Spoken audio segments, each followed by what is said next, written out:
For investors, by investors. Thank you very much for joining us. Thanks, Ben.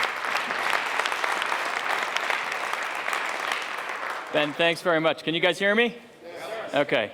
Ben has asked me to make sure I keep you awake because it's the end of the day. So I'm going to do my best.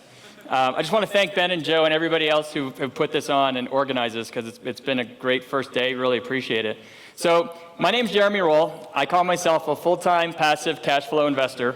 And that means that I basically invest in managed or syndicated opportunities.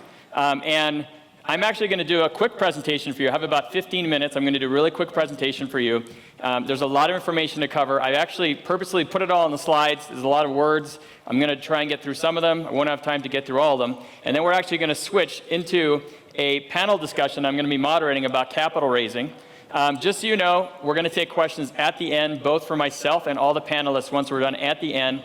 And we could definitely stay a little past to get all your questions answered. I know it's an important topic for everybody to get today. So first thing, I always like putting out this disclaimer. I'm a really low-risk guy. So I'm not a financial advisor. This is not official advice, right? I'm just a full-time experienced investor. I've been investing in syndications for about 15 years now. So just very quickly, my background. I'm originally from Montreal, Canada. I do live in LA. I've been there since 2000. I have an MBA from the Wharton School or University of Pennsylvania, which I got in 2000. I've had a real estate broker's license since 2008, which I actually have only used for investing purposes, and I'm not even sure that I should have gotten it, but I did. And I have over 10 years experience in the corporate world at companies like Toyota headquarters, Disney headquarters, GM headquarters, and some others in manager roles. And I think the most important thing on the slide is that I was able to leave the corporate world in 2007 thanks to passive cash flow from various opportunities I've invested in.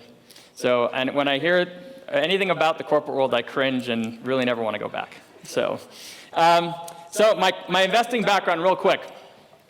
I've been a passive investor in cash flow investments over 15 years.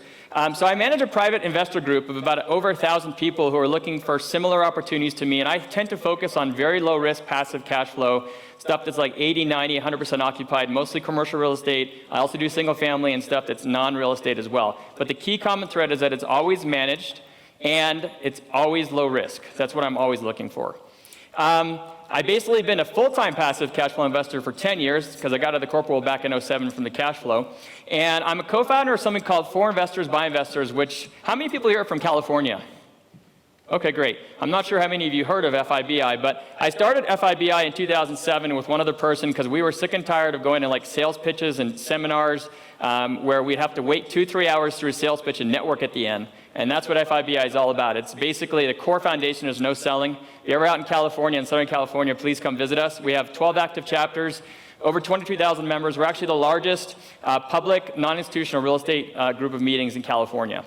And I just want to stress, and if I had like an hour to talk about this, I would, because networking completely changed my life. I mean, my ability to find opportunities, most of them are not allowed to be publicly marketed, is all from networking. And so, you know, I think Joe touched upon it early this morning. A couple people talked about it. I cannot stress enough the importance of networking and meeting people. The amount of great people in the room here is just amazing. And, you know, I think Joe had a rule of, I think, meeting one person a day or making friends with one person a day. My rule at an event is to at least go meet 5 people a day and make sure you talk to at least 5 people a day. Obviously, you'll have time to do more than that, but I think that's really critical. Final quick point about me is that I'm an advisor. I've actually been an advisor since before they launched for a crowdfunding site, the largest real estate crowdfunding site in the U.S. called Realty Mogul, for those of you who've heard of it. So it's safe to say I've reviewed over 1,000 opportunities, probably more over time. I'm currently invested in over 70 different LLCs. I've been invested in over 100 over time, but stuff sells off and, you know, changes over time. And I've invested over $500 million worth of real estate, I would say mostly real estate assets. And I've been involved in over $200 million of equity investments over the last 10 years. So, starting to get to the nitty-gritty. These are very important statistics. So, first thing I would say is that there are literally billions of dollars out there for anybody who's looking to raise money every year in the US. That's money invested into private placements, which is what we're talking about, syndications. So there's a lot of money out there, and it's obviously an exciting topic because it's out there for the taking. So just some quick statistics. Total amount of private equity invested, that includes real estate and non-real estate in the US, is $2.4 trillion, and that was as at January 1st, 2016, which is the newest numbers I could find. Private high net worth equity invested was at over 96 billion. And then private placements in 2015, which is basically syndications, was over 60 billion in just 1 year. I mean, that's how much money is invested by private investors in just 1 year in the US. A lot of money out there. So for this presentation, I am not a syndicator. I've actually consulted on over 50 different opportunities, all of which I've invested in on the syndication and many different aspects of it, but I am not a syndicator. So what I decided to do is I'm going to present to you my perspective as an investor, what I look for, and then how that translates into what you need to think about when you're trying to raise funds for investors and some of the angles you may not have thought of from an investor's perspective. So just to be clear, we're going to be talking about syndications or pooled opportunities. If you're not familiar with that term, you can come see me after I can explain it to you, or you can ask the question at the end if you'd like, and we can explain that further. So lesson number 1, the manager is more important than the opportunity. I cannot tell you how important this is from my perspective. When I invest in a passive opportunity, I am trading control for diversification. That's the way that I look at it. Because I can either put $200,000 into buying a house, or I can put $200,000 across 4 or 5 opportunities and be really well diversified. The problem for me is that when I give someone else my money, I am open to risks of fraud, mismanagement, and all these other 1% risks I won't go through right now, but there are many of them. So that means that when I'm looking at an opportunity and a new syndicator or operator, I'm trying to assess who I'm making a bet on. That's the most important thing. So it's really, really important to understand. Like, I'll give you an example. I like using this example. I live in just south of Beverly Hills in LA, and I always like to tell people, I can invest in the best building on Rodeo Drive, 100% occupied with someone right now, and if they run that building into the ground, ultimately we're going to give the keys back to the bank. It did not matter that it was the best location with the best tenants, and I will literally have $0 as an investor. That's how important it is who I'm making the bet on. So we really focus on who we're making the bet on. So basically, as a passive investor, what I'm trying to do is trying to target operators who are very conservative, who are looking to under-promise and over-deliver, okay? Not aggressive operators who are kind of just trying to make the returns look good, get a deal done, get the fees, the acquisition fees, and everything else. And so when I'm reading through the documents, I am trying to read between the lines and figure out if the operator is aggressive or conservative. And it's not actually just about reading through the documents. It could be about a conversation I'm having with somebody. I'm constantly scrutinizing and reading between the lines, like, who am I dealing with here? Are they really conservative or not? And so one of the ways that I do that is I always meet the operator in person, and I'll always try to meet all of the key principles, not just, let's say if there's an investor relations contact in a bigger company, which there tends to be. It's great to talk to that person, but they're essentially a salesperson. I want to know who's actually going to be managing everything on a day-to-day basis. And I personally do background checks on anyone who's a manager with an entity that I'm actually investing in, which is really key.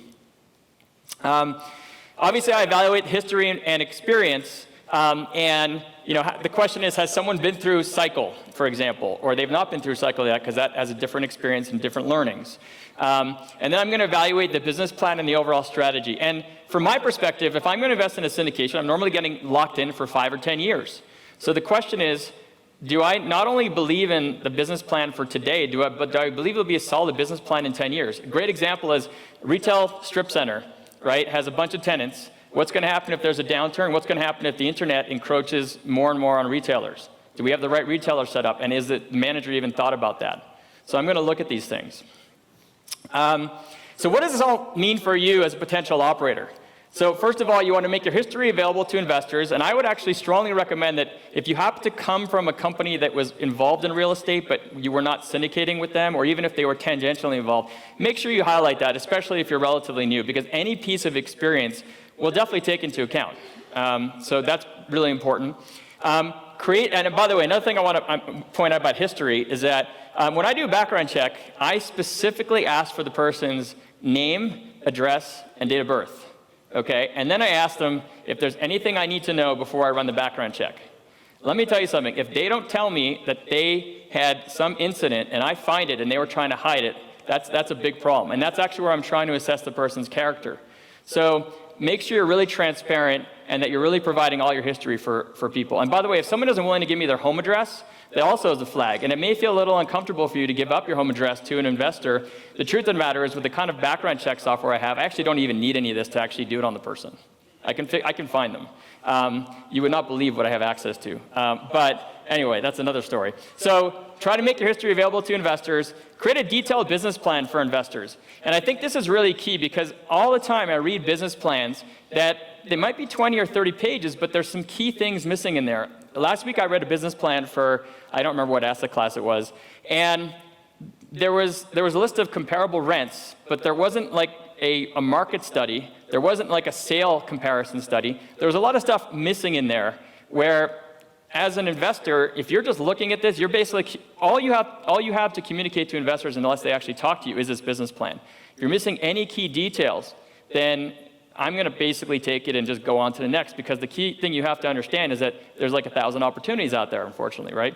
So make sure you're as detailed as possible in the business plan, and then I would strongly advise you to underpromise and be conservative, even at the expense of potentially having lower returns in your pro forma that may end up having a lower yield of investors. In the long run, you're going to build better relationships, and you're going to keep your investors, and they're going to keep coming back because you're probably going to overperform. So lesson number 2, details make all the difference. We talked a little bit about this before, but in your overview, I'm basically going to, I'm going to read through in between the lines. And I mean, it even comes down to as much as if somebody says the word guarantee at any point in my discussion with them, I'm literally just going on to the next person, because nothing in life is guaranteed, right? And I can give you 30 reasons why an opportunity can go bad, even if it's 100% occupied and it's at a great location today. It could be a fire that, the insurance company isn't paying, you have to go sue them, you have to wait 5 years, and then you don't win. There's a great example, right? I can give you 20 different ways a deal can go bad. So there are certain things I'm looking for. Just make sure that you're as detailed as possible in your overview. These are just some examples of what I tend to look for in a pro forma, just to give you an idea.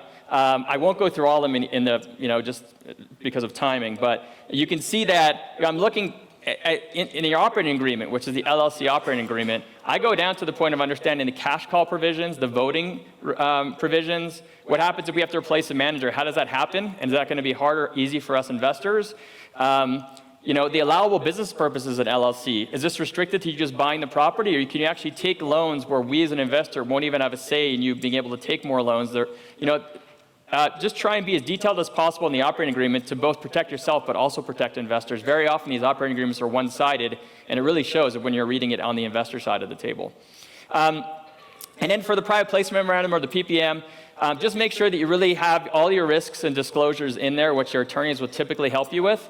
And I would like to say it should be large enough. And I put that in quotes because it shouldn't be large for the sake of being large. But at the same time, if I get a PPM and it's 10 pages or 20 pages, that is already going to have me scrutinize every word of it, wondering why it's not the typical 30 to 40 to 100 plus pages that I normally read and what's going on with it. It's going to stand out. So what does this mean for you? Be detailed across all the documents. Be sure to disclose all the key risks. Know your legal docs. It's actually really surprising to me sometimes when I'm talking to an operator, ask them a question, like what happens if an investor has a cash call? And this is not me testing them, this is just because I maybe haven't read legal documents yet. And the answer I sometimes get is, well, let me check with my attorney. And that really bothers me because even though legal documents can be really boring, to be totally honest, if you're not going to understand them from your perspective, and you're not going to understand every single thing in them from your perspective as an operator, that's going to make me question how detailed you're going to be when you're reviewing contracts with tenants, how detailed you're going to be in thinking about the business plan. And so that alone is another great way for me to read between the lines to determine if I want to invest with somebody or not, just to give you an example. And then, this might be obvious, but a detailed business plan can really sell itself, and it'll reduce your capital raising efforts. Not only that, but it will actually reduce the amount of questions you get from investors. And I think a lot of the operators tend to underestimate how difficult it is if you're pooling a lot of investors together. We could be talking about 20, I know people who are pooling hundreds of investors together. And honestly, one of their goals should be to get the least amount of questions possible by putting the most amount of time in up front to avoid that, because it's a lot of time and effort for them to deal with tens of people asking questions. So that's very key too. Lesson number 3, keep it simple and competitive. And what I mean by this is that we had a conversation about this at the lunch table that I was at today. So what I mean by this is more complicated structures reduce the probability of an investor participating. So let me give you an example. We were talking about waterfalls at the table today. I'm not sure how many of you are familiar with them, but basically that's the idea of having investor splits, but you can actually change the splits. So say up to a 12% return, and it'll be a 70-30 split, and then above that it's a 50-50 split, for example. Sometimes those structures are actually for the benefit of the operator, so it kind of optimizes things on your side of the table. The problem is that not all the investors understand it. And so my advice is to try to keep things as simple as possible so that you're going to convert as many investors as possible. And then there's other hurdles you can create without even realizing it. So one example I put down here was just the idea of offering investors quarterly distributions, let's say on a cash flowing property, versus annual. There's actually nothing theoretically wrong with offering annual distributions. I guess what's wrong is that 9 out of 10 deals that I see offer quarterly distributions, right? So you're creating a hurdle for me to want to invest in the opportunity. So it's really important that you kind of understand what the quote-unquote market rates are out there, and just make sure that you understand your competition and what's typical that an investor is going to see, so that you're actually offering them something comparable. You're not giving them a reason to basically not invest with you. So the bottom line is be convenient and competitive, as investors really have many other choices. So we just reviewed all this, but keep your structure simple to reduce drop-offs, optimize the structure for both you and investor, not just for yourself, and remove as many hurdles as possible so you don't give people reasons not to invest with you. All right, so the last lesson for now that we're going to jump into the panel is communication is critical for building long-term relationships. So if I had to pick the number one thing that I see over and over again when I'm dealing with operators, it's poor communication. And I actually don't want to sound like an ass about this. Like I don't try to set the bar too high. But the problem is that I think a lot of the operators love acquiring a property, executing on the business plan. That's what you guys like doing. The problem is that a lot of the operators do not like dealing with 10, 20, 30 investors, and that's a fact of life. And so whether it's that they're not replying to emails quickly, whether they're kind of getting annoyed with questions, whether they're just not spending enough time putting a quarterly report together, they just figure it's going to be good enough. This is the most common thing that I see. And so just examples of, not what I consider poor in communication meaning is detail, you're not providing detailed yet easy to understand quarterly reports, you're not providing reasonable response times for investor inquiries, and you're not providing full transparency. So those are really, really important things to keep in mind. So just as a recap, so just be sure that you're providing detailed quarterly reports that are easy to understand while not being too detailed. So ironically, if you provide too much detail, let's say like CPA level detail, investors are going to get confused and it's going to be a net negative experience for them, right? So you want to provide enough detail but not too much. You want to prioritize responding to investor inquiries in a reasonable time frame. I know this sounds a little very obvious, but I actually see it pretty commonly that's not necessarily the case because they're prioritizing executing on the property. They really need to prioritize both at the same time. And then be fully transparent in all of your communications with investors, as investors will see through any attempts to omit potentially negative items. So investors who really experience, who invest in a lot of deals, will really see through any attempt you have to try to hide things. And it's just best to be as open as possible. And I can tell you, in knowing a lot of investors, that we really appreciate it. And even if there's bad news, we're not expecting things to go 100%. That's not the reality of the situation across all the opportunities, but we really respect it when you're really upfront with us. But I just want to, with this last slide, I just want to stress that it amazes me that with communication, I just actually got paid on we just cashed out on a deal this week, okay? A retail strip center I was in California sold late last year. And the communication was so bad, even though investors did really well, that I suspect that probably less than half the investors are going to want to reinvest with this opportunity that had over a 20% IRR when it was projected to have about a 15% IRR. Okay, so this is like a 25% overperformance. And because their communication was bad, they're going to lose probably more than half of their investors, which is a shame because it's a really great operator. But a lot of investors aren't just looking at the execution, they're looking at the communication as well. So you got to keep that in mind. All right, so I look forward to meeting anybody who wants to network or has any questions. We're going to do questions at the end. You've got my email up here, which I think is also, my email is on the app, right? So if you look me up on the app, you should be able to find it. You can always just text me or message me on the app as well. And so now we're going to jump into a panel about raising capital with some great panelists. And I don't know the process of bringing them up, but okay, all right, sorry. All right, so let's start off with Jared Sturm, CEO of SNS Capital. Come on up. I'm going to be reading everyone's bios in a minute. Where's Mark? Mark Messier from Messier Development, who you saw earlier today. Okay. We've got Amy Bowler, who's a partner at Holden & Hart, attorney.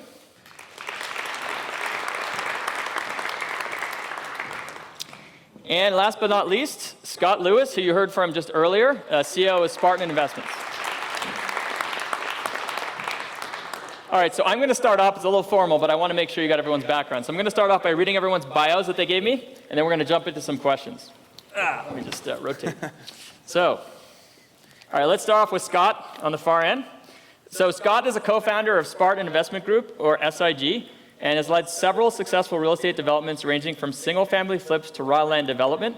In the last 24 months, SIG has completed 4 projects totaling $2.5 million with an average ROI of 36%, has 3 more projects underway, and has raised over $3 million in private equity.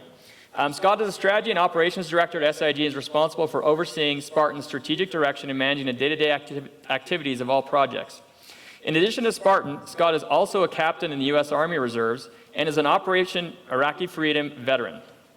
He's held several positions, including infantry platoon leader, military police company commander, officer candidate school platoon trainer, amongst others. Scott graduated from Michigan State University with degrees in chemistry and marketing, from Catholic University with a master's degree in management, and from Georgetown University with a certificate in project management, and he also has his project management professional PMP certification. That's a really good background. All right, so next up we've got Amy Bowler. I'm coming towards me here. So Amy is a partner at Holden & Hart, LLP, a firm she has been with for over 18 years. She advises both private and public companies, including master limited partnerships, otherwise known as MLPs, regarding securities compliance, corporate governance, and debt and equity financing. She also assists with fund formation, including advising investment fund managers regarding compliance with the Investment Advisors Act. Mark is next. So Mark is the founder of Messier Development, a long-term value investment real estate investment company he started more than 10 years ago. Messier Development invests in properties with stable risk-adjusted returns that have long-term upside with a specific focus on 4 asset classes: retail, medical office, multifamily, and light industrial. Messier Development has over $500 million of real estate assets under management, including more than 2.1 million of square feet across 8 states.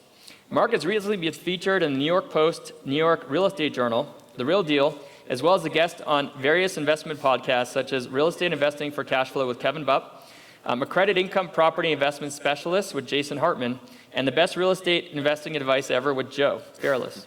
Mark is currently an adjunct professor at NYU, and actually in the Institute of their Institute of Real Estate, teaching the business of real estate investment, including advanced real estate financial modeling. Mark has 2 master's degrees, master's in science degrees, one in real estate finance from NYU and the other in information systems technology with a concentration in project management from George Washington University. Mark is a leadership in energy and environmental design accredited professional and a licensed real estate broker in the states of New York, Connecticut, and Massachusetts. He's also the founder of Invenium, a results-focused charity working to promote peace by providing educational pathways and medical support to some of the most violent areas in the world. That is also quite a bio. Yeah, sorry. Should have shortened it. Yes. No, it's very impressive, honestly. I'm very impressed. All right. And last but not least, we have Jared, who's right next to me. Sorry. So Jared is a co-founder and director of sales and marketing at SNS Capital Group. Jared began his career in real estate in 2006, working for JASM Properties, a successful real estate investment company in Cincinnati. In 2009, he co-founded Sturm, a construction company. Using his background in contracting and construction, he began investing in value-added real estate and has been doing so for the past 8 years. Over the last year and a half, Jared has flipped almost 20 homes with a total value of approximately $3 million. He currently owns 85 units, including a 42-unit multifamily property and 43 additional units that are a combination of single-family homes and 1 to 4 unit apartments, all of which are located in Cincinnati. Jared graduated from the Carl Linder College of Business at the University of Cincinnati with a degree in marketing in 2012. He is a member of the Greater Cincinnati Northern Kentucky Apartment Association and constantly strives to stay on top of all the relevant news in the industry. All right. Sorry, I know they took like half our time, but it's just because they have impressive backgrounds. They wouldn't have had much to read if they didn't have impressive backgrounds. So let's get on with the panel questions. So I thought it'd be best to start with Amy, because I thought she'd be best to be able to give us some background on capital raising from a legal perspective. So for Amy, can you just give an overview of the different ways that people can raise capital and how it relates to securities laws and all the issues surrounding securities laws with it? Well, I could spend hours doing that. I'll try to give a high-level overview. I loved your talk because it sort of validated my whole existence. When you go to do capital raising, of course, you can do traditional bank financing or you can use your own money. But what I do is when you take OPM, other people's money. And so you can do that in a variety of ways. You can do it through private placements that you were describing. And so I do small private placements, then much larger private placements, and then ultimately forming funds where you are putting a number of different assets into a pool. And so in order to do that, you, by definition, by taking somebody's money, whether it's debt or equity, you're selling a security. And so that's my specialty, is that I help people comply with the securities laws. So a lot of what Jeremy was describing before in terms of disclosure and risk factors and those types of things, the reason you do that is because in the background, there are securities laws that require you to provide disclosure so that people can make an informed decision. When you're issuing these securities, they either need to be registered with the SEC, and this group is not talking about doing that, or you need to have an exemption. In order to have an exemption, you have to jump through certain hoops. One of those hoops is providing adequate disclosure to investors. Another is the type of investor that you can go to. I don't know if you want me to go into the nature of the investor, accredited investors, that type of thing. That was actually my next topic. So can you just describe the difference between an accredited and non-accredited investor and the various risks that are associated with potentially taking on an accredited or non-accredited investor? Well, sure. Accredited investor is a magic term in the securities world, and it's really meant to, it's the approximation for whether someone is capable of protecting themselves or whether they need the protection of the securities laws.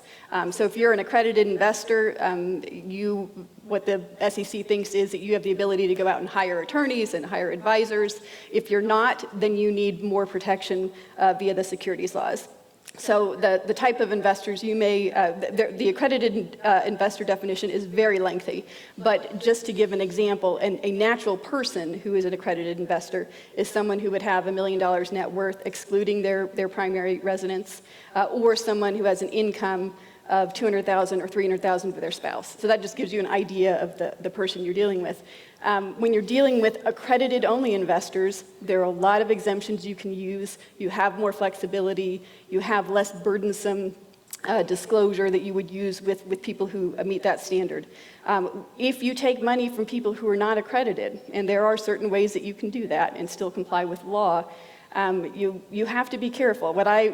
Given my experience, what I often tell people is just assume that someone, if you take money from a non-accredited person, that they have an automatic put right. They can come to you anytime and get their money back. Because all they have to do is go to a regulator, say, I'm not accredited, they took money from me, they didn't tell me everything, this was terrible, and almost universally, they will get their money back. So you just have to assume when you deal with those people that they have a put right. Okay, great.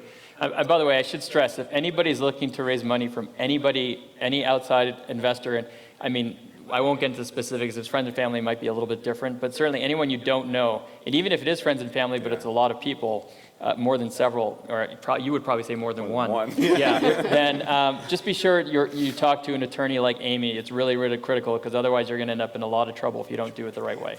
So another question for you, Amy, which is for retirement accounts. I know some investors invest through self-directed retirement accounts. I was hoping you could explain some of the risks associated with taking those funds, and also in particular with regards to the new fiduciary laws that are kind of almost ready to be, they may be changed. They were delayed a little bit, yeah. Yeah, they may be delayed by Trump. We're not sure yet, actually. So. That is a special class of investor, and in particular in the funds that I form, if you're going to take that type of money, you have to build within the fund a structure to deal with whether or not you have plan assets and how you'll address that, and being able to kick out certain investors if you get to if you end up at the wrong ratio. So you have to deal with, and those types of investors, they are governed by ERISA rules, and that is not my area of expertise. So I would walk down the hall to our ERISA people and make sure that they were integrally involved in developing the fund and putting those structures in place, and including the disclosure that goes along with it, and the questions that we would ask investors to vet them, to make sure that we fully understand who the investor is, what the nature of the investor is, so that we can get it right in our documents, and then we have the ability to maneuver should we need to make changes for those investors. And then there is this new fiduciary rule that you referenced. It's not in place yet. It's been delayed. We don't know if it will come into play. But basically, it's saying that if you have a fund where you have investors and the fund manager is deemed to be giving investment advice by taking that pool of capital and investing it for the investors, it can be viewed as giving advice. And there are rules if you're considered to be giving advice, that you're considered to be a fiduciary for people investing through their retirement accounts. So it's something to be wary of, that when you take money from that arena, there are all kinds of rules, ERISA rules, that are in addition to the basic securities law compliance. And again, the best rule of thumb is if you're going to take other people's money, even though no one wants to pay lawyers, it's a good idea to get them involved, because there are many traps for the unwary when you get into this arena. Yeah, and I'm already investing in an opportunity where the sponsor is specifically not taking self-directed retirement account funds already, because in anticipation of this law, which is actually, at the moment, the date is April 10th for it to become effective, and no one's sure if it's actually going to become effective. But if you're looking to take retirement account money, I strongly recommend talking to an attorney at this point before you do so.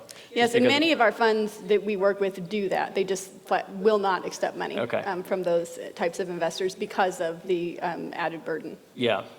Okay, well, thanks for all the background. That's really great information.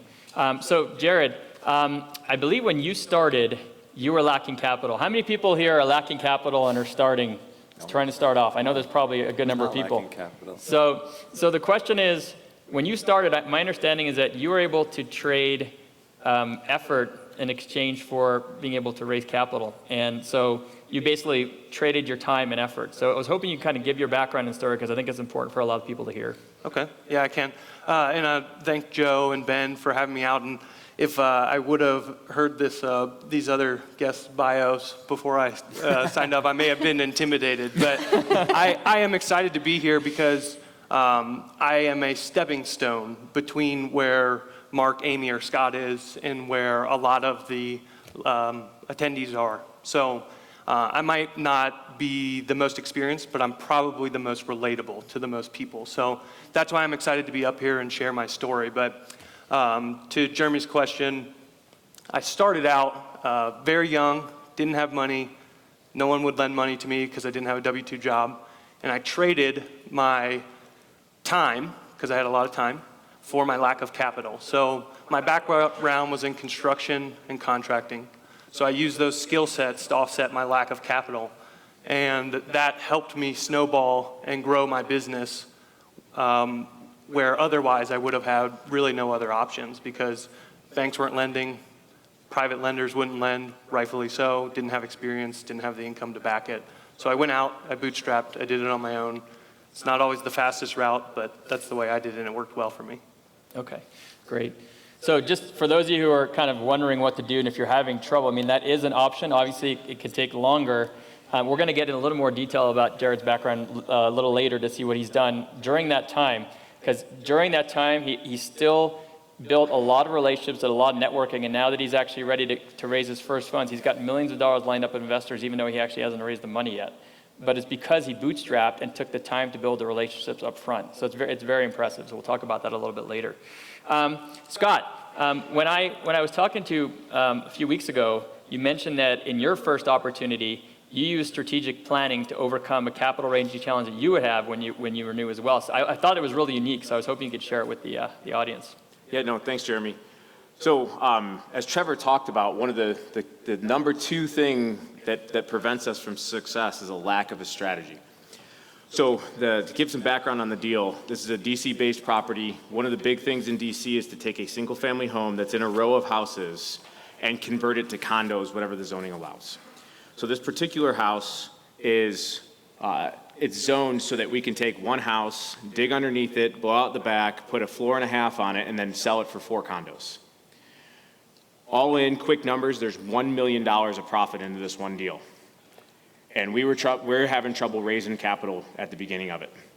So one of the things that we do is we do strategic planning on kind of a 2-year basis, to where we go through a very structured process and develop our strategic plan. One of our biggest investors at the time said no at first.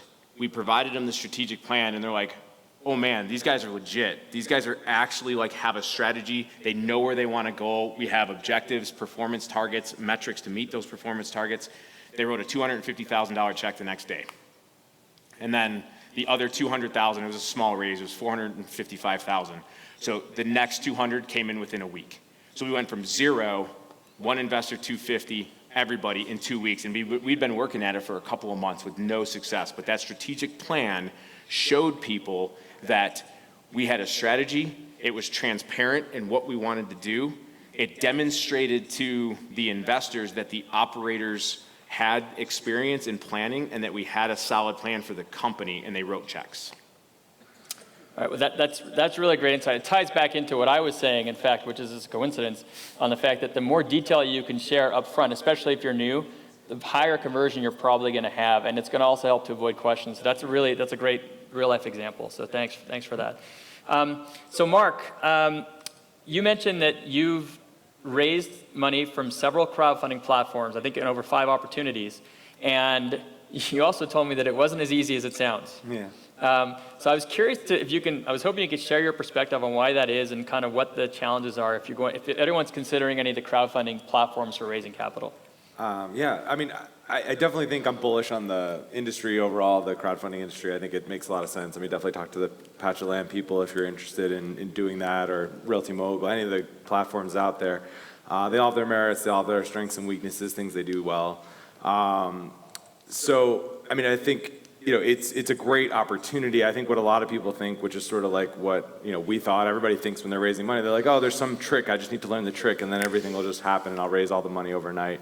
And there isn't, in my opinion. And it's the same with online, right? It's like people are like, oh, I'm just going to put my great deal on there, and everyone, once they see how great it is, they're just going to invest, and I'm going to get $1 million in 10 minutes. And it's like, no, it doesn't work that way, right? And I mean, it can. We raised our first deal. We sought out to raise $1.5 million, and we raised $200,000, right? And so a lot of people, including people internally in our organization, were like, "That's a failure. We're never going to do that again. It was a waste of time and money and effort, and all these types of things." And what I thought about it was a long-term investment, right? It was like that sort of networking, relationship building aspect, and also somewhat of a brand building thing, where we got our name out there to a bunch of people that otherwise would have never heard of us, right? They're California people, other people are just people we've never met.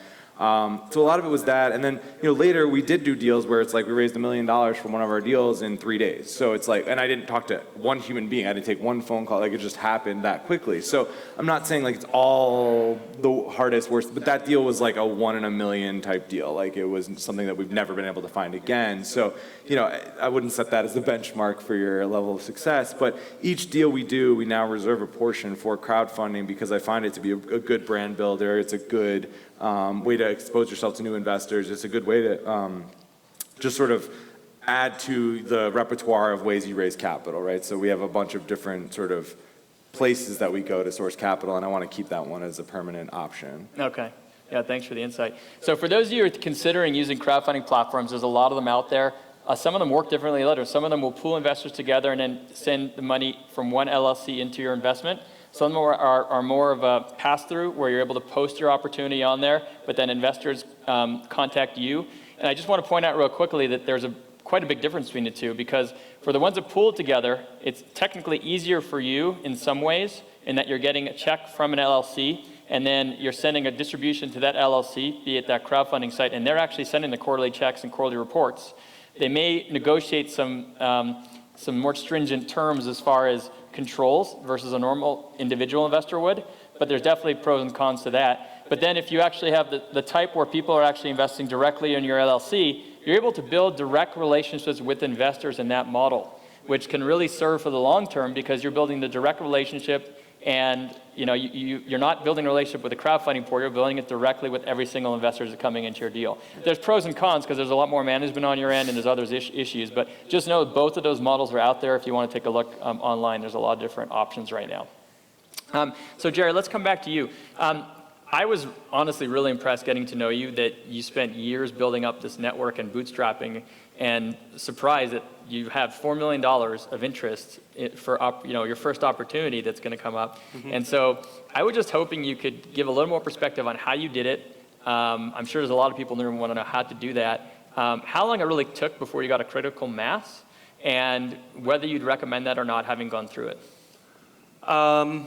Well, everyone's different. Everyone's path is different. So for me, it was a little bit unintentional. So starting out, I didn't plan to raise money. My whole philosophy on investing was I got started young enough. I could use time, the asset of time, to my advantage and just let things snowball and grow. And I didn't have goals of, being a billionaire or anything like that. I didn't need it. And so I thought, I'm not going to raise money. I have time on my side. I'll just do it methodically over the years. Well, over those methodical years of growing what I thought was just going to be something that I funded on my own, I kept meeting people and they kept expressing interest, and I told them that we weren't raising, and it sparked the interest more. But really what it came down to that I think helped build all those relationships was just how we operated our business throughout the years, and the character that we carried in all of our business operations, and the fact that we weren't just like throwing ourselves right into raising money. We were making all the sacrifices and showing that we could do each step of the business, and even if there was failures, we were willing to take the risk with our own capital, prove it, back up what we were saying we're going to do, and then once we've proven our track record, then go out and raise money after I changed my mindset on raising money a little bit. Okay. Yeah, just amazing. I mean, bootstrap for 5 years, but because he kept networking and kept at that other angle, you literally could have chosen to bootstrap on your own and just learn the business and, do all that stuff on your own, and you would have had no network at the end. And so that goes back to what I was trying to stress about networking. It's just so key. It's amazing what it can do. And now he's got $4 million in investor interest of people just clamoring to invest with him. He hasn't even raised capital yet. So it's pretty amazing. Thanks for sharing that. So Scott, when we were talking, you had mentioned that you consider your one-page summary and having an elevator pitch critical. And I was hoping you could share a little bit of insight, like in the capital raising process. I was hoping you could share a little bit of insight with why you think that's so important, just to help people out with that. Yeah, so I don't remember which presenter up here. Oh, I'm sorry, it was Scott Myers that referenced the confused mind generally walks away. So when you first pitch a deal, we call it the bluff, the bottom line up front. So in every one of our executive summaries, in that first page and in the first paragraph of that page, everything that an investor needs to know right up front to see if they're going to be interested in the deal is right there. As Jeremy mentioned, if he's reading 1,000 deals, how much time do you think you have? A minute? Maybe? To get that investor hooked, to see if they're even interested to read the next 10 pages in your offering memorandum or your executive summary, however you word it. So to have that elevator pitch that in that one page in the very beginning of your executive summary, it should outline everything. What the deal is, some rough financials, what an investor can expect, and what's expected of that particular investor. Because that'll at least it'll buy you some runway for that investor to read the rest of your packet, because they're originally interested. Okay, if they've got to go to the back of your packet to figure out what's in it for them, the WIFM as we call it, Army guy, love acronyms. So if the WIFM's not up front, you're going to lose them, because a lot of people are looking at tons and tons of deals, and they want to know right away if this is even something that they're interested in. All right, yeah, thanks. I can relate to that very much so. I have to sometimes flip to the back on the returns or to the middle, but I'm not going to do it unless the other stuff was particularly enticing. So it's very, very true. So thanks for that.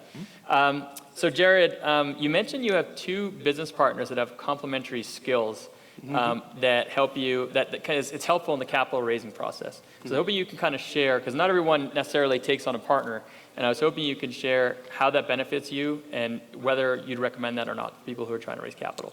It absolutely benefits me. So I couldn't do what I do and without my partners. And there's 3 of us. One of them is my brother, so I've known him for quite a while. But as Jeremy mentioned, we have complementary skills. So just kind of a breakdown of our roles and how they work into the business is my background is in construction. So I know the construction side well. I know what to look at in the building and the structure itself, and I can find opportunities to find out or add value through that skill set. But my formal education is sales and marketing. My brother, he has his background in construction because we ran the construction company together, but his formal education is real estate economics. And then our third partner is a CPA.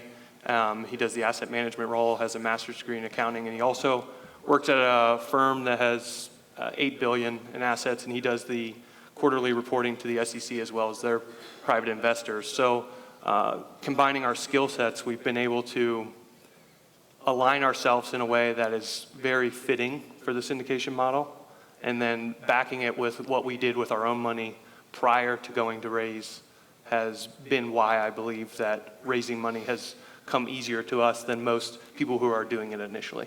Okay, great. No, thanks for that. Amy, wondering if you have any quick thoughts that come to mind as far as general tips from a legal perspective on things you most commonly see that are either done wrong or suggestions that come to mind immediately about what to watch out for as somebody's trying to put an opportunity together. I think one of the big things is wanting to do everything on the cheap side. I'm just going to go ahead and do this, and I'm just going to run into it, and I don't even really want to know what the law is. I just want to get out there and finance my project, and that can just cause so much heartburn down the road. But I think that you hit on a lot of things in your presentation that I'll just reiterate here from a lawyer's perspective, and that is to take your time in preparing a disclosure document. And it's often a healthy exercise for you, just to sit down and really simplify and make sure that you know what you are and what you stand for, and how you're going to present your face to the market. That takes a lot more time and thoughtfulness than you might think. And so this exercise is healthy for you. I think that they are investing in you. They're not investing in the project. And so make sure they understand who you are and why they should trust you and what your experience is. I talk about the reverse psychology of risk factors, right? People don't want to say all these bad things that can happen. But when you have a sophisticated investor, when they look at those risk factors and they say these are well thought out, it's clear that these people understand what they're stepping into, they're more likely to invest with someone who understands the risk and the environment. And so you shouldn't, and don't just lift risk factors from some other document and plunk it down so that it's big enough. If you're thoughtful about it and you really show that you understand how these things impact you and what your special circumstances are and what the unique risks are associated with your venture, it actually helps sell it. At least that's been my experience. I think that those are some of the key factors that I see people where they're afraid of those things and they don't take the time to do them. And then the other thing I think is most critical is putting the time in up front, because you should read that document, and the fewer questions you have, the better job you've done. So put yourself in the investor's shoes and say, if I was going to give this guy $1 million, what questions would I have? Answer them all in that document. It helps you sell, and it also, from a legal perspective, it protects you. Because when you put in that document, this horrible thing could happen, or you explain the investment in such a way that people really can understand it. When you do that, that's the cheapest insurance you can ever buy, because that investor cannot come back and sue you when that bad thing happens, because you already warned them about it. No, those are really good points. And actually, for those of you who are looking to raise capital who have never read a PPM or seen one, or private placement memorandum, PPM as they're known, first of all, the risk section can actually be, as I would say, on the minimum, typically 3 pages, and sometimes can be 10 or more pages, just to give you an idea. But if you're looking to raise capital and you have not seen or ever come across a PPM before, I'd strongly recommend you try to find one so you can even see what it looks like, because it's a very thick, very thick legal document. It's somewhat standardized across various attorneys. There's a kind of a template, not really, but there is somewhat of a form that goes to it. And it's really important that I would suggest before you start talking to an attorney, even read a couple, just so you understand what you're about to get into, because it is pretty detailed. So Just to add on to that quickly, I mean, I think if you're interested, what we do and what we did when we started, we had no idea about this stuff, is, before we used to ask people and say like, oh, send me your PPM. Now, I mean, you can go to any of these crowdfunding platforms and download it for free and check it out. So I think if you're running a multifamily deal and you've never read a multifamily PPM, go online, look at one of your competitors and see what it is. Because it's hard, in my opinion, even now, it's hard to get perspective on what is an investor looking at in your deal, because you know your deal so well, but someone else's deal you don't know at all. And so it's really easy to see, oh, that's how an investor is going to look at my deal. And I find it really a helpful exercise. We still do it now, even though I've done about 30 of these. yeah, no, it's a great recommendation. When I first started back in 2002, I had to find these opportunities all through networks, right? They're not allowed to be publicly marketed. Today, you can literally just sign up in your pajamas, and an hour later, you can be signed up across 5 different crowdfunding sites, download. Let's say you want to do a multifamily syndication, apartment syndication. You can go download probably 20 different apartment syndications and start reviewing them all. And it's important to see them from a legal doc perspective, but I would also say it's fantastic to be able to do this so that you understand what preferred return and splits maybe you should be offering, what management fees look like across all of them. And I would actually you compare apples to apples to apples, you'll start to get a sense of what you should be putting together. And you don't even have to ask anybody that. You can look at what the market's offering. So that's a really, really great resource. Thanks for bringing that up. That's a really great resource. So, Scott, I think you mentioned when you first started raising capital that you had worked with a contractor and done a very unique, I thought it was a really great story you shared about how you work with a contractor and how you work with them on actually doing one of your first investments.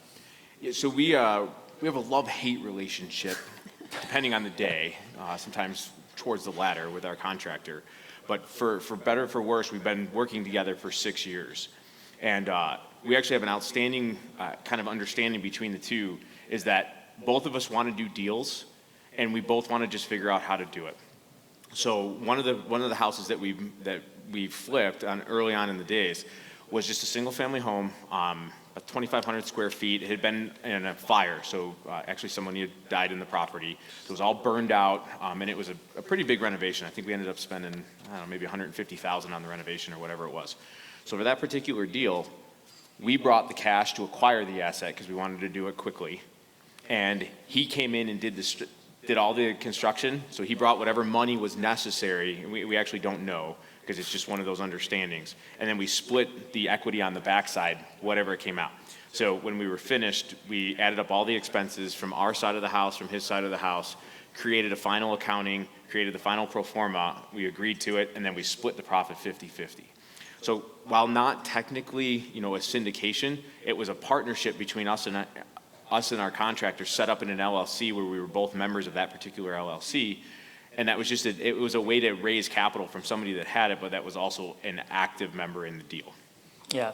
And so if you've never thought about that, I want to make sure that everyone heard that story, because I thought it was very creative. And so definitely creative ways out there to raise capital. The more you network and the more you come to these types of events, the more you're going to learn about these different options. So just exposing yourself to more people and more stories is always a really great thing if you're just starting out.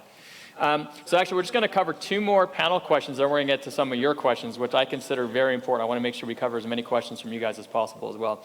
So, Mark, you've told me before that you like to have a nice balance between attractive returns and attractive locations and the opportunities you do, in that you end up with a nice balance in terms of being able to raise capital, but still maintain the type of location and property that you like to have.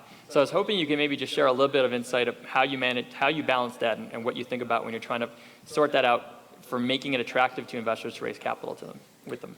Yeah, I mean, I think it's just true of our overall business, and sort of true to what you said earlier. We don't really want to overpromise, and we also really take a very conservative approach. I'd much rather, even if it's just my own money, I don't want to invest in something that I'm sort of deluding myself and it's going to be this crazy great deal, and then it turns out to be a dog.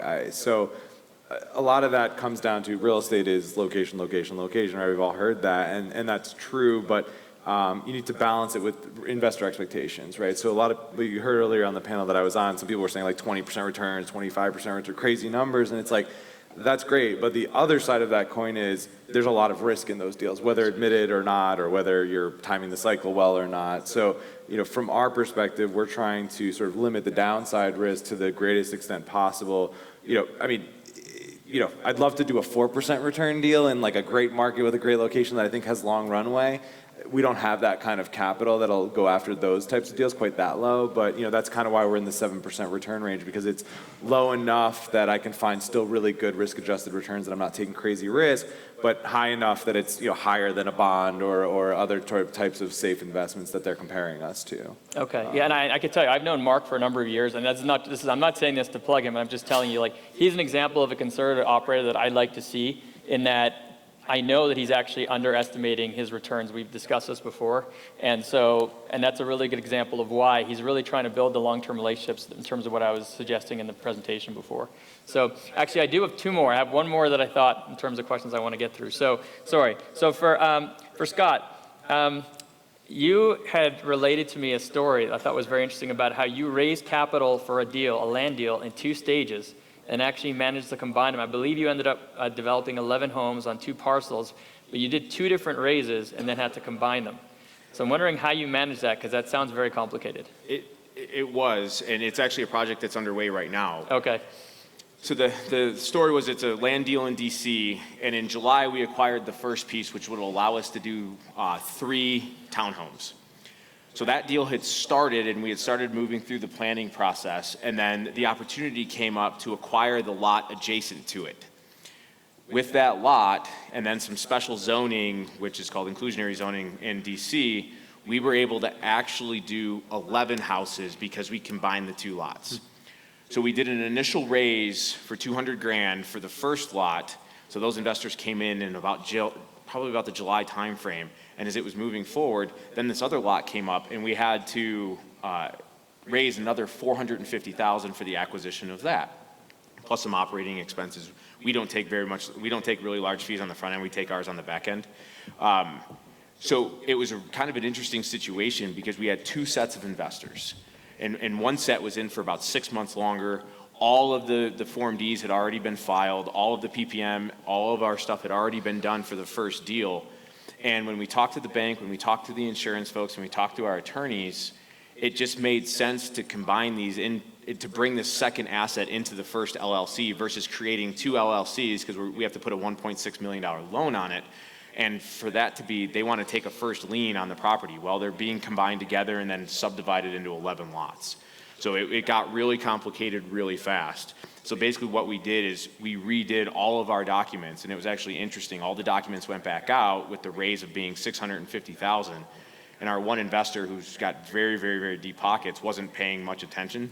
So he wanted to send us $650,000, and he was only supposed to send us $450,000. So there was a communication aspect of it, and he was actually really disappointed. I would have thought if someone told me they needed $400,000 from me and then they were asking for $600,000, it probably would have rubbed me the wrong way. So it was a learning point for us that it rubbed him the wrong way, that we didn't need all of his money.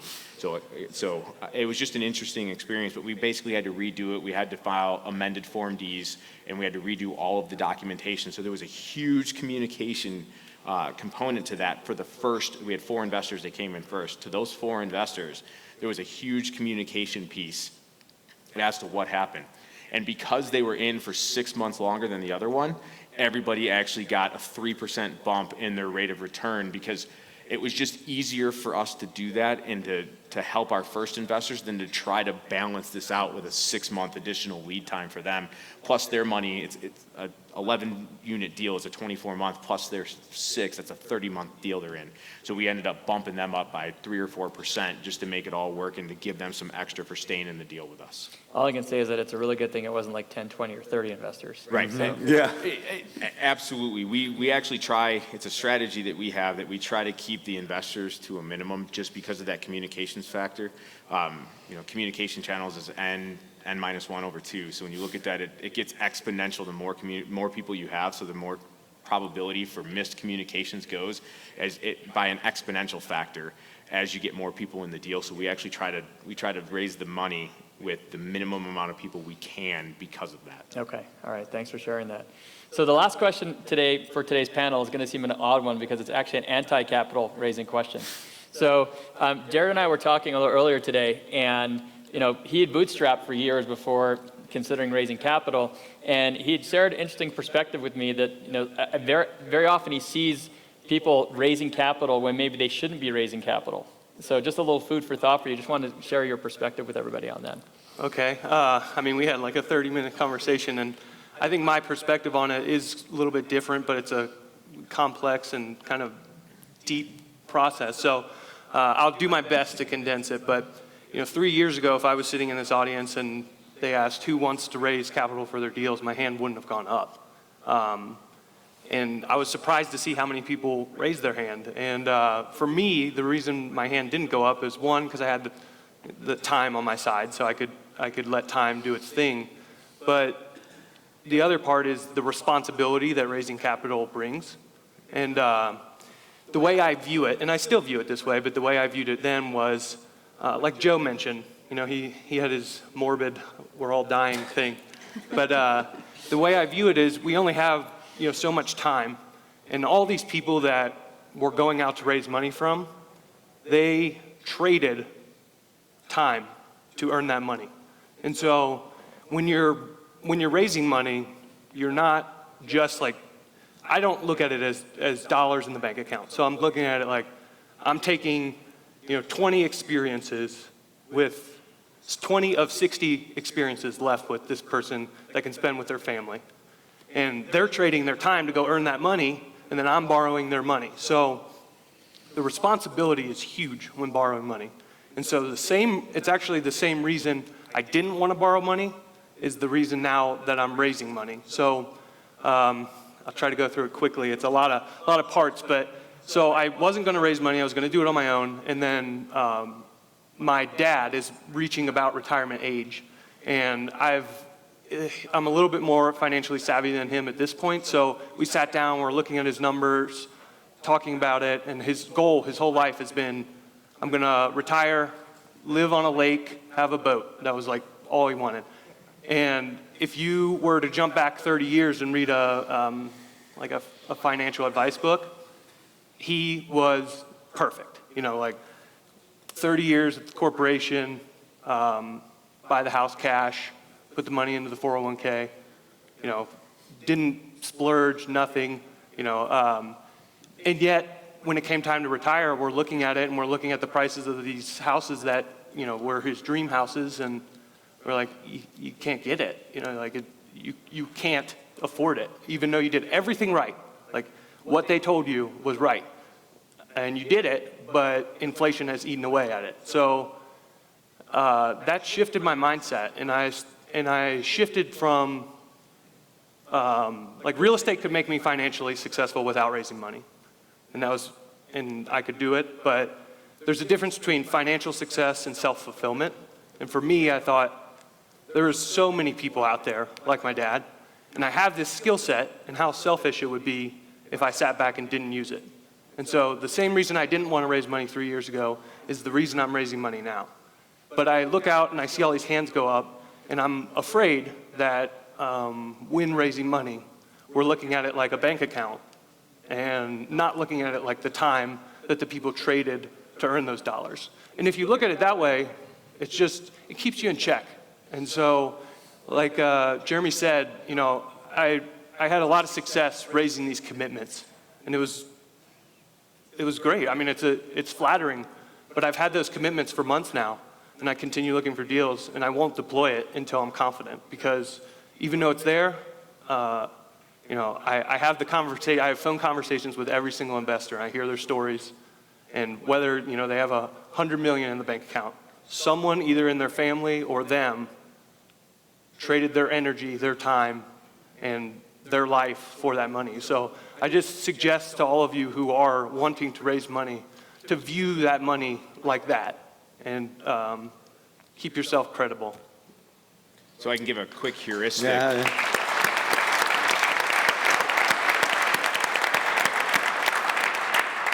So we view it the exact same way. And a quick heuristic is if people that are investing with us, if you think they make about $100,000 a year, most people save about 10% of their salary, right? So rough numbers, it's $10,000 a year.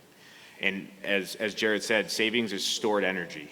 So when you look about $10,000 a year, if you're taking $100,000 and you lose that, you've taken 10 years of life off of somebody's, or you've taken 10 years off of somebody's life if you lose it. So that's a rough heuristic that we look at because we're right on par with you, Jared. It's an incredible responsibility to take somebody's money and do something with it. So that's kind of how we look at it, as the number of years of somebody's life we could take off if we do something stupid.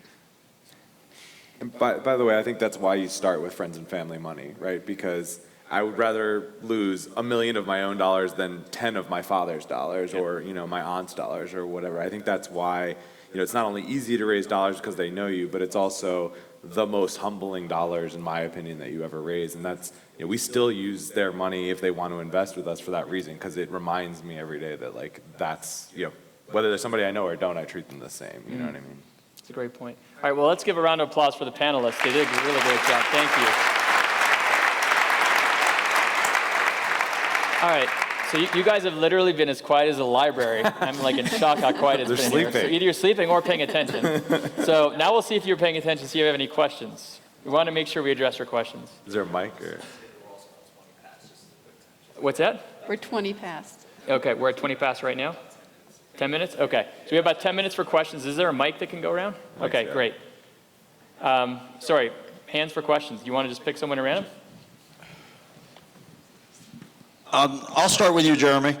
As far as the amount of detail putting into a package, now, I'm not talking about the disclosures that you put in the PPM, because I understand all that, but it's always a balancing act between putting in too much information and overwhelming people and giving them sufficient information.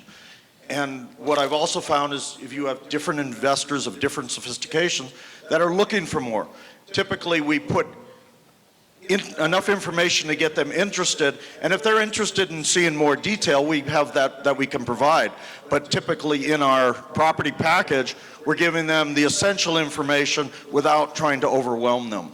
And if you could just comment on that. Yeah, I think, Jeff, you're making a really good point. I mean, I'm just one person's opinion, so I happen to be really experienced, but I would say that a balance is always best. And that's part of what I was trying to get across to everybody with my presentation, is that you want to definitely balance things out. You want to provide enough information, but you also don't want to create a hurdle, right? So to Jeff's point, you don't want the overview to be 100 pages.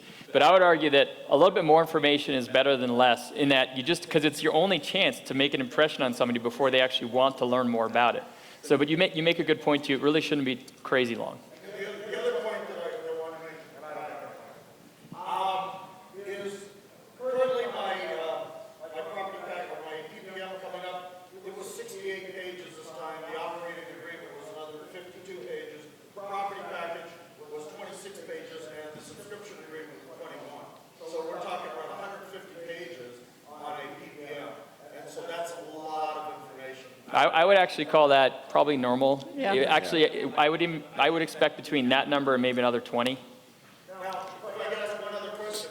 Typically, when I'm doing a raise, I will provide the property package so that people can learn about the investment while I'm preparing the PPM, or while my lawyer's preparing the PPM, so they have an interest in the property before I overwhelm them with the other document, which I give them a heads up if they've never seen the PPM before. So typically, I'll show the property package, they get an idea about the investment, then they get to read all the rest of the stuff that goes along with it. Okay, thanks I'd for say that. another thing that I see that I always recommend for this balance is I call it writing in layers, so that you have a really strong executive summary up front for the person who doesn't want to read all the detail. Okay, right. And then behind it, you have more detail. Again, you don't want to overwhelm, but they can kind of pick and choose which level of detail they go into. Yeah, and I definitely see that pretty commonly. And that sounds like what Scott was talking about. So where it's we like do- you grab them and then Yeah, you can. We do dig in. annexes.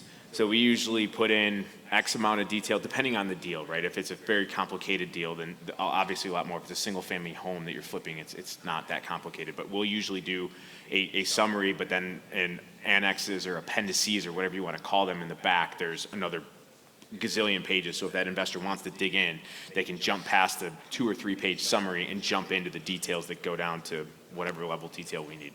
Okay, great. All right, next question. Does anybody, oh, you got one over there? Yeah, this is for, one, thanks for all of the panel, excellent job.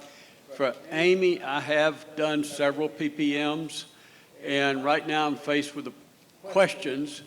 When would you, or would you ever go from a PPM to just a joint partnership or an LLC without doing the PPM? What, is it based on number of people or amount of the funds you're raising? You mean, so if you're putting together a partnership or LLC, would you ever do that and bring in investors without providing disclosure? Well, you know, I'm having people ask me, why don't we just do a joint partnership, a JV, or, you know, do an LLC on it and just use 4 or 5 investors, keep the number small. You know, we're only raising $2.5 million for the Largo deal that I'm doing. Well, those, when you have that interest in LLC and you bring those investors in, you are selling a security. Okay. And so it does, even if it's just 5 people, you all can have a parting of ways, a difference of opinion. It can fall apart. And one of the things that will help you most is to have a disclosure document that records what you all agreed to, how you were going to use the proceeds, what the governance was, what the risks were, so that it's all recorded. Now, if you're dealing with people, if those 5 people in that investment are all accredited investors, the securities laws do not dictate that you must provide specific disclosure. But it is always advisable, and we just advise everybody to have some level of disclosure because it can always fall apart in the end. Well, and I've always used a PPM before, and now I can go back and say, Amy said. And actually, can I just add to let me just add to this though, because, and I'm sure you would agree with this, I've talked to many attorneys over the years, and when I ask 10 of them a certain question in this respect, I get 10 different answers, because the laws are very grayish. So I've had an attorney tell me if it's 2 or more people, you need a PPM. I've had another one tell me if it's 4 or more people, you need a PPM. I've had many more attorneys that tell me it's 10 or more people, you need a PPM. The most conservative thing is always to use a PPM, then it's a no-brainer. But for those of you who are starting, and you may want to actually go see 2 or 3 attorneys before you make a decision about what to do, because they may have different opinions, just so you're aware of that. Thank you, Jeremy. That's exactly what I've been confronted with several times. The PPM is grossly overkill, but it covers your butt. Yes.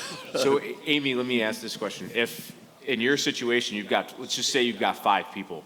If you change the role from passive to active, and if you're setting up an LLC, instead of a limited member, you have a managing member, then would you still need it, or would it be governed by the operating agreement? You're saying that the people who are involved are actively involved, Yes. so it's not a passive investment. Right. And that's when you get into yet another gray area of even whether is this a security or not. Right. So because your people are hands-on, but you have to think of that and always just fast forward to everything falls apart, you're sitting in court or in front of a regulator, what do you say? And so when you have people who are actively involved, they're making decisions, they know all the information, they're responsible for the function of the company, how compelling are they going to be to say, I need my money back, I was duped, right? So they're not going to be very compelling, and so you feel more comfortable going in with just the agreement. They can read it. It's the agreement, right? And they understand the risk because they're actively involved. And so in that case, maybe you have zero disclosure and you just go with a document. But the more passive you get and the more numbers you have, again, you fast forward to we have a dispute. It's going to be he said, she said, unless you have a document that shows what you all agreed to at the very beginning. And personally, I like to have more people to divide it, because if just 2 or 3 people put up all the money, they want to drink coffee and tell you how to run your business all day long. So, Right. Well, and we had many funds and many investments when the real estate market fell apart. And I will just tell you that many of those investments got sued. And it was night and day, the people who didn't have disclosure or who had crappy disclosure versus people who had really solid operating agreements and really solid disclosure. It's just a whole different game when you get to that point. Are you going to be here tomorrow, Amy? Yes, I'll be here around. Well, a new client, I think it sounds like. I want to talk to you some more. Sure. Okay. Happy to. Great. How much more time we have? How many more questions? 1 or 2 more. Let's try for 2. Sorry, Ben. Scott, could you expand a little bit on what the strategic plan looks like for your business? I'll give you one. Perfect. Thank you. All right, that question doesn't count. The answer to your question, which I didn't answer, is yes, I can. Jeremy, you had mentioned that you see a lot of different plans, and there's a difference between a good communicator and a bad communicator. And so I guess my question is, pick your favorite 2 or 3 people that communicate with you about their projects, either on a monthly or a quarterly basis, and what makes the difference? So first of all, I have an expectation of a quarterly report because that's what I normally see. So I can't even think of someone I get a monthly report from. I think that's it's honestly a little overkill from your perspective. You could do monthly, but I wouldn't recommend it because you probably don't have to be fair. I would say that, I'm just trying to think. I mean, I have so many different reports. One example is like, I invested in a property in Midland, Texas, for those of you who know the oil area in the Permian Basin. And I invested in a multifamily deal. We got it at 2009 pricing last year when oil prices were distressed, and it was just a fantastic deal. But they're trying to turn the property around, turn it around is all relative. It was 80% occupied, and they want to get it back up to 90, 95, which is market. They hired a third-party property manager who wasn't doing a good job. And so they basically, in the quarterly report, went through the whole explanation of showing us the market comparables to show that the issue we're having with this property is just strictly with this property because all the properties surrounding us are 95% occupied. They're going to go change, and all the steps they're taking, they're changing the property manager. They've already made that change, how far they've gotten in terms of the current occupancy, where they think it's going to get to. And they're getting into a lot of detail, but they're also laying it out on the table. They're being very transparent. And I know a lot of investors in the deal, and I know a lot of people really appreciated the transparency. So that's just one example versus just sending, okay, here's the cash flow of the property where we're still 80% occupied, we're working on it. We anticipate it getting to 90 in the next year, period. That's going to cause people to ask questions, bother you, and you're not being upfront and transparent about it. So that just, in the interest of time, just one quick real life example. Do we have one more? Last question.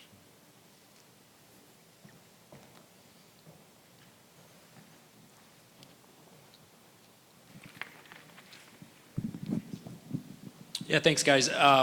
Quick question on, just for folks getting started, maybe some things to think about or consider, whether raising capital or traditional financing, just kind of some pros and cons there. Who's that for? Mark. So traditional financing, meaning versus doing it all equity and raising it through that angle. I mean, part of it's going to be what can you do, right? I mean, if you can raise traditional financing, it's going to be a lot cheaper in almost all cases, right? A hard money lender or an equity provider is going to charge you a lot more in terms of whether it's actual interest or taking more of the deal from you or things like that. But when you're getting started, especially if you're getting started and you're young and you don't have a track record, you don't have things like that, I mean, you don't have a lot of money in the bank, you're not going to get financing for the most case. So, finding a partner who will qualify, I mean, that's what we did because we were buying big properties. And even though I had a lot of experience and I had some money saved, we were signing for a $10 million property. They looked at me and they're like, haha, that's funny. You're not getting $10 million from us. So I had to bring in a partner who essentially their only role in the whole job and the whole deal was to sign for the loan. So they were a warm body on that loan. And I think that's a great way, and we've talked about it, and others who've talked to me individually. I think having a partner short circuits all of this. Like it's like the mastermind or whatever you guys want to call it. I didn't have a mentor, but I had a lot of partners along the way who were a lot smarter and more experienced than me, and they just teamed up with me and did deals. And I never would have been able to do what I did without them. No matter how hard, no matter how hungry I was, because they had the experience and they had the ability to get loans and things like that. And we still do that. I mean, there's still loans that we'll, take and there's no other way to get it done, and we'll still bring in a partner who just happens to provide that one service for us or whatever it is. So I think go after the loan, but figure out a way to do it, because if you're just starting, likely you won't get one. Yeah, I want to add 2 things to that. First of all, I actually see that pretty commonly when somebody's starting. And one of the great aspects of that is not just about being able to get the loan, but you can actually leverage that person's experience into the bios. Yeah. And so all of a sudden, you're not just showing your bio, but you're showing a whole different level of experience along with being able to get the loan, which is critical. I will say this, though. For those of you who cannot end up in the situation right now in particular, my personal opinion as an investor is that While I strongly prefer and almost am always in deals that have leverage because you're able to really juice the returns, especially at today's interest rates, if you have no choice, I would recommend that you position or market your opportunity as all cash, partially because of the fact that some people are concerned about a downturn coming. And if you're buying it all cash, you're not going to lose it in a downturn. Yeah. So I've seen recently some lower LTV deals that I've actually invested in, and instead of being 75, they were maybe 60 or even 62, 55. And normally that would bother me a little bit, but frankly, at this point, if I'm concerned about a recession in the next year or two, I was actually pretty happy about it, and the returns were still pretty good. Great. So it's that type of reasoning that you can use right at this particular time in the cycle if you want to. And one other thing I'll add quickly, when you're just starting out, it depends on how much money that you have in the bank to cover the debt service monthly payment, right? So if you're just getting started out and you're constantly worried about writing a check every single month, it becomes that like, oh my God, I need to write this check versus I need to finish this project. Or you may make bad decisions to get the project finished quickly and off your books versus if you take an equity position with folks, you're going to give more away, absolutely. But that gives you breathing room so that you're not worried about writing a check every single month to a hard money lender that's going to take your Cheerios if you don't pay them. So you have that kind of the runway to be able to do the deal and make the best decisions for the deal because time is not an enemy to you. Great. Great. Thanks, everyone. We appreciate it. And we're all going to be here. So.